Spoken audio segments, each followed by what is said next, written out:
السلام علیکم۔ آج کی اس ویڈیو میں ہم حضور پاک صلی اللہ علیہ وسلم کے بارے میں اور بھی بہت ساری باتیں جانیں گے۔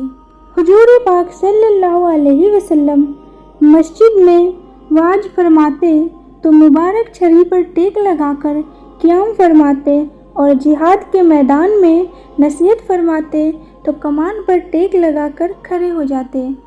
وعظ و نصیحت کی خصوصی اور مختصر جلسے تو لگ بھگ ہر نماز اور خاص طور سے صبح کی نماز کے بعد تو ہو ہی جایا کرتے تھے، پر عام لوگوں کو فائدہ پہنچانے کے لیے ایک جلسہ بھی کبھی کبھی طلب فرما لیا کرتے تھے۔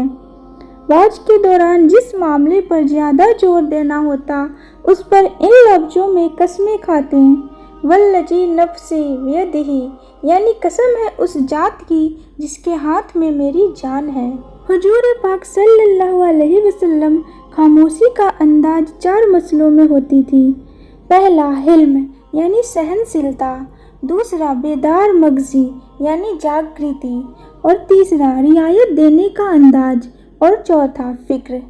رعایت دینے کا انداز تو یہ ہے کہ سامنے والوں کی طرف نظر کرنے میں اور ان کی باتوں کو سننے میں برابری فرماتے تھے، اور فکر باقی و فانی میں فرماتے تھے، یعنی دنیا کے فنا اور آخرت کے وقوع کو سوچا کرتے، اور حلم کو آپ نے صبر یعنی ضبط انوشاسن کے ساتھ جمع فرما لیا تھا، سو آپ کو کوئی چیز اتنا غضب ناک نہ کرتی تھی کہ آپ کے ہاتھ سے انصاف کا دامن چھوٹ جائے۔ بیدار مغزی آپ کی 4 چیزوں کو جمع کیے ہوئے ہوتی تھی۔ 1. نیک بات کا اختیار کرنا تاکہ اور لوگ آپ کی پیروی کریں۔ 2. بری بات کو چھوڑ دینا تاکہ اور لوگ بھی باز رہیں۔ 3. رائے کو ان معاملوں میں لگانا جو آپ کی امت کے لیے مصلحت ہو۔ 4. امت کے لیے ان تمام معاملوں میں اہتمام کرنا جن میں ان کی دنیا اور آخرت دونوں کی کاموں کو درستی ہو۔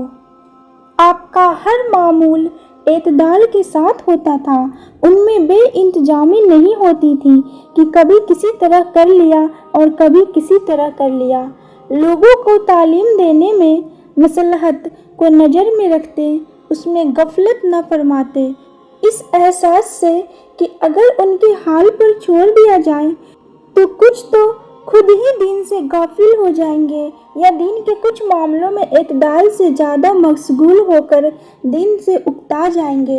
ہر حالت کا آپ کے یہاں ایک خاص انتظام تھا، حق سے کبھی کوتاہی نہ کرتے اور کبھی آگے بڑھ کر ناحق کی طرف نہ جاتے۔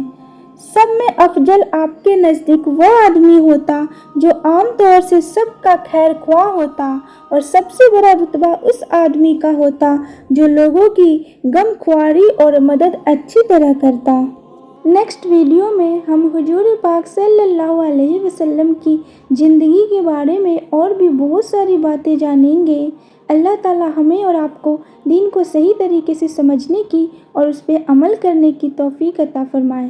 آمین۔